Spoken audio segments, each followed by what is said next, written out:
that's a big one. Oh yeah, that's what I've been waiting for. Oh boy, this is gonna be a tough one on him.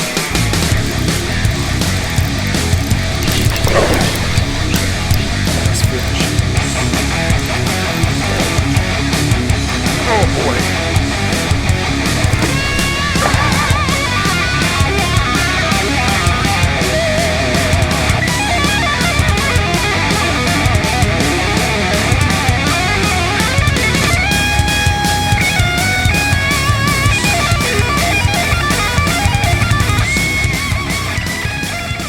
Hi everyone, thanks for joining me. You're watching In Deep on the Delta. This is the weekly report for July 27th, and it's a great report. This is the best fishing we've seen on the Delta all year. So we've got a great report, but I'm going to start off on not such a high note. Now last week I talked about an unofficial gatekeeper out at Ladd's Marina that was trying to collect launch fees. Hopefully we've got that under control. I haven't had any more reports of that guy being out there, and hopefully he's on the back shelf. But what I did get was a report from my friend Cameron Cardoza. One of his high school fishermen was out at Ladd's last week, had his boat at the dock, and had all of his rods stolen off his boat.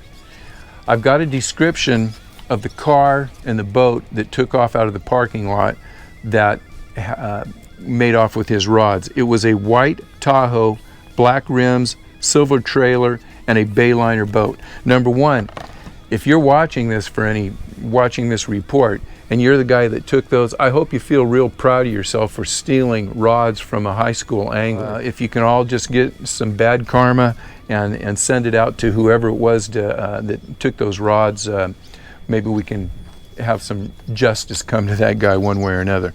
All right. Let's talk about what's going on in the Delta. We had that big heat wave last week, 105, 106, 108 degree temperatures. The water temperature got up to 80 degrees and it seemed to turn the fish on. Water temperatures now are between 80 and 84 degrees out here. Central Delta, still 5 feet of visibility. Out north is great. It's still 1 to 2 feet of visibility down south, and you know, I did get my first report from someone that was down south and actually fished the dirty water to catch and had a pretty good day. We'll get into that in just a little bit. But for the most part, down south is still a bust as far as water clarity, 1 to 2 feet. Talk a little bit about stripers. For some reason, they're making an appearance both on the San Joaquin and the Sacramento side. The San Joaquin fish are small fish. They're being caught mostly by bass anglers throwing crankbaits or chatterbaits, and they are, I'll say, 14 to 18 inches with an occasional keeper, so nothing to really brag about on the San Joaquin side. Sacramento side, from Rio Vista out to Liberty, they're getting some nice fish. They're here, they're there, they're spotty. There's not a lot of fish out there, but the guys that are in the know are going out with paddle tail swim baits, Sneaky Pete's, the array of baits that normally catch fish are catching fish out there. I know my buddy Eli, the NorCal angler, has been doing well. His friend Tristan has been out there, and they've been getting a nice class of fish in the 5 to 8 pound class, and I know they're really going to be focusing on this full moon coming up. As all of us bass fishermen, I just want to put this out here, next week we have a full moon, tides are going to be good. It should be a slugfest out here next week. And as the stripers start moving into the system, hopefully in the next 2, 3, 4 weeks, whatever it takes, when we get more interest on it, I start getting some more reports, we'll talk about more and more of the striper situation. 2 other things that I forgot for the, we'll call it the river news. Number 1, you might have noticed that guy in the front of, at the start of the video, that was me, the guy fighting that big fish. If you want to see the rest of that fight and see what happens, make sure you tune in next Tuesday. I'm doing a flats fishing video. It's called The Killing Fields. The rest of that battle will be on that video. So check that out. There's going to be a lot of action and a lot of information you can use for fishing flats, and fishing flats should hold out as a pattern through the rest of this summer. The other thing that I wanted to say is the next week or two, I'm going to be a little busy. We've got a family wedding going on, so I won't be able to get out quite as much as I usually do. So for you guys that are out there sending in or out on the water, make sure you send me a report, S. Cooper 956 1032. All you need to do is maybe send some water temps. You don't have to talk about where you were fishing. Let me know what you did, what you were using, and just some general information, and that will really help me for the next couple weeks getting the word out and getting an idea of what the general conditions are out here on the Delta. So let's get into a few of the reports that I got this week and the past couple weeks. Hook setters, and Hook, he's been out there a lot. He sends me reports almost every week. He's been punching and frogging and doing really well. Hook is an experienced guy out here. He fishes a lot, so he may be doing better than a lot of folks, weekend anglers. Now, he's punching at low tide, and he is frogging at high tide. He is throwing spinner baits throughout the day, and he's getting an all-day kind of slow burn bite. Obviously, early in the morning, late in the evening, the fishing has been just really pretty darn incredible. But Hook's been fishing throughout the day, and he's grinding it out, and he's finding a better bite, more consistent bite throughout the day. And he's one of the only guys that I hear talking about punching. For some reason, the punch bite just hasn't materialized out here. The guys that I know that are punching aren't doing all that great. They're catching a lot of small fish. There's just, it just hasn't been a good year for punching. I think that's going to turn around as we get this warm weather and the fish start relating more and more to shade. So they're going to be getting under these mats, and I suspect that the punch bite will get better and better. I got another report from Dale and his wife Joyce, and you guys have seen Dale and Joyce, pictures of them with fish for forever on the report. They're out there 2 or 3 times a week. Dale and his wife are not tournament anglers. They're going out to have fun. And Dale reports he had an 80 fish day with him and Joyce out here. Crankbaits, rage bugs, and lizards. They weren't all big fish, but he got some nice fish, got a few stripers, and just fun fishing. So, you don't always have to catch that 8-pound fish. You go out and catch 80 fish on a boat, it's going to be a lot of fun. So that's the report from Dale and his wife Joyce. I got another report from Nevs.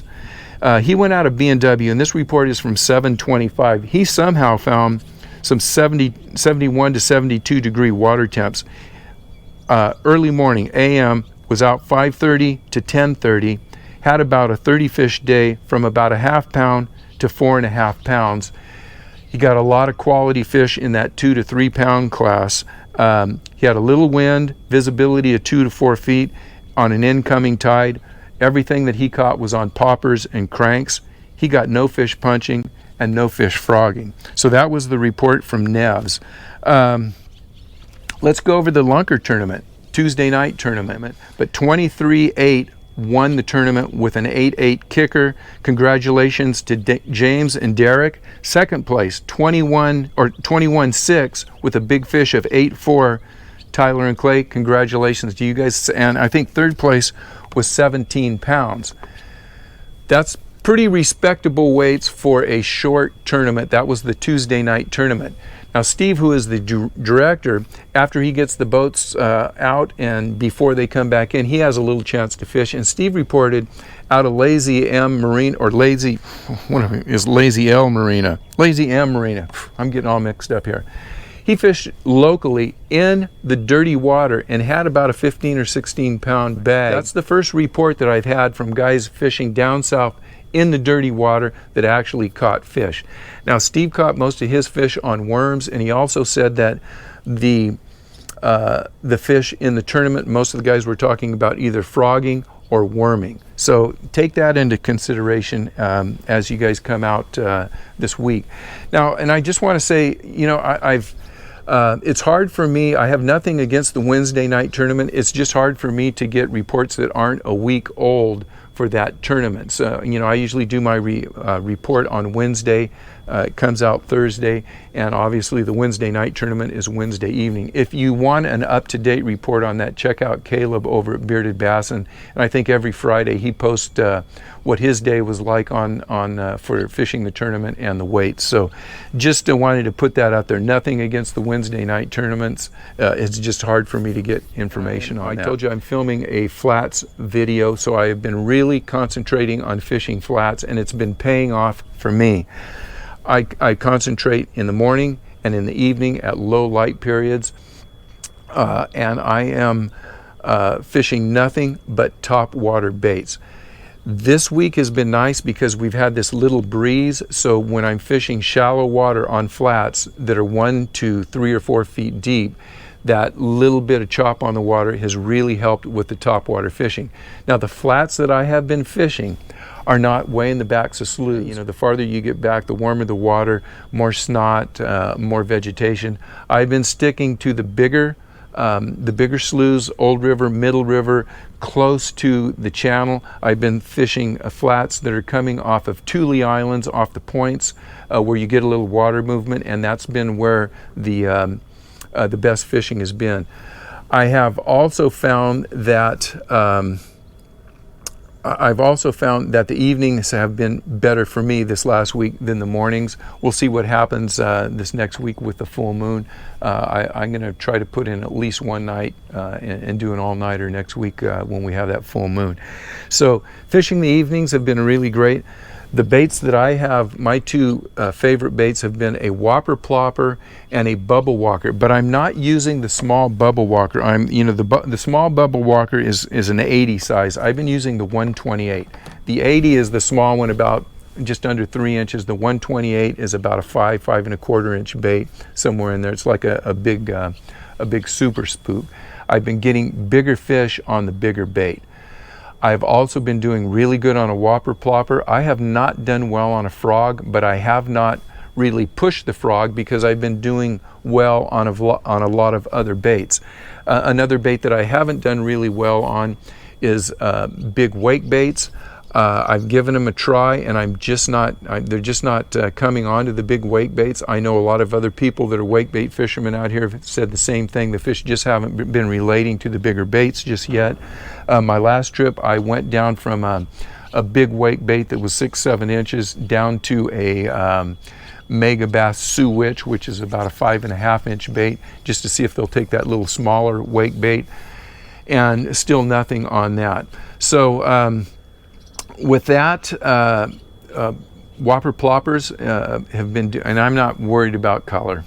I'll just tell you that. The whopper plopper I've been throwing is kind of a whopper plopper in a, I'll just call it a bluegill looking color. The poppers and walking baits are all in loon or dark colors, and they have been doing really well. When I get a breeze up, I'm fishing the bigger baits and the more, more animated baits. When it's these flat, calm evenings where the wind dies down, I go to a smaller popping bait and a more finesse presentation. I will say about dark, the mosquitoes have been coming out, so if you're going to stay out here till dark, make sure you bring some mosquito repellent. With that, this is the first time this year that I'm going to tell you, the guys that are working guys, you have a couple of days off, you're looking to come out and fish. It may be time to take a couple of vacation days. Make sure you don't take those days when it's 108 degrees. Wait, look at the weather report. As long as you have those 90 degree days, you should have some really good fishing out here. Early and morning, morning and late evening. Fish top waters, you should do great. Very compressed bite window. And during the course of the day, just grind it out. Spinner baits, chatter baits, frogs, horny toads have been doing well. And I want to thank all you guys that sent in comments about my horny toad video. A lot of you guys weren't fishing horny toads or didn't even know about horny toads. And it's surprising how many of you went out there, bought a pack, and sent me comments saying that you're catching fish on them, they're becoming your favorite bait. That makes me feel feel real good that I got that video out and was able to share some information, had you guys have some success with that. Horny toads are also working, and the worms are really coming into play also. So you got a variety of baits that you can catch fish on out here. I also talked to Rob Cloutier this week from the Bass Hole. Rob and I did a video on spinning rods last week. Check that out if you haven't checked that out. And Rob confirmed the good fishing. He's also fishing early and late, doing really well, getting some big fish. Big topwater action. Just been a lot of fun. Thank you guys for watching. Make sure you send me your reports. If you see me out on the water, stop by and say hi and we can chat. I'll get a report from you. And until next week, good luck and we'll see you on the water.